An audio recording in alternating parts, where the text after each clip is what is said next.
Absolute Dismal Domain is the third full-length album from Minsk, Belarus-based brutal death metal band Relics of Humanity. And this third time around, they've taken a fair amount of time in putting together a record that is not only a concept album, but a short and easy to really access record at the same time. So this should please people who are looking for something with a little bit deeper subject matter, but also something that is quick to blast through its brutal death metal style in a way that is substantial, but not grating or overdone. Now, this is a different sort of record from the band, and if you're a fan of ominous scriptures, the main kind of guitarist and bandleader, Sergei Lyuk, another band that he's involved in, you'll recognize that there's some Morbid Angel influence, there's some classic death metal influence in his sound. There's a little bit of that atmospheric side feeding into this record, which is not just Defeated Sanity type sounds and Deeds of Flesh type riffs.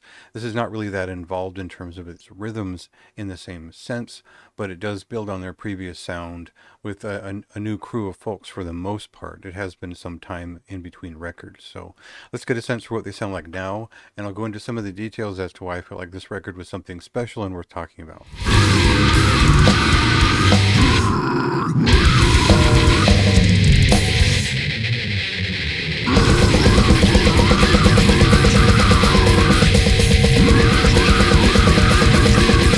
I think that there's something easy to access about this record as a brutal death metal album, where the band obviously appreciates the grooves of early Decapitated and more modern brutal death metal of that type, but also their own work has a little bit of a flair to it that you'd expect from maybe the Sanguinary Impetus in terms of having a uniquely designed sound that has been honed by the artists themselves, which is the idealized sound of Relics of Humanity. And what I'm getting at here is that there's a ping to this snare. There's a certain atmosphere to this. There's a sludgier guitar tone. There's a very active vocalist, and they're telling a story with this record. All this comes together to a record that is a big presentation. It is a big sounding record, but it's also stylized towards people who have taste in the specific niches of brutal death metal, but all of it comes together into a surreal product, something that is different than anything else I've heard, specifically aiming for this darker early 2000s feeling of brutal death metal. I'm not complaining that it is a half an hour and it's fairly short. I think it's the perfect length for this record. I think it has some solid blasting value on my shelf. I think most Willowtip records tend to have some depth that is worth sitting with and considering for a long period of time,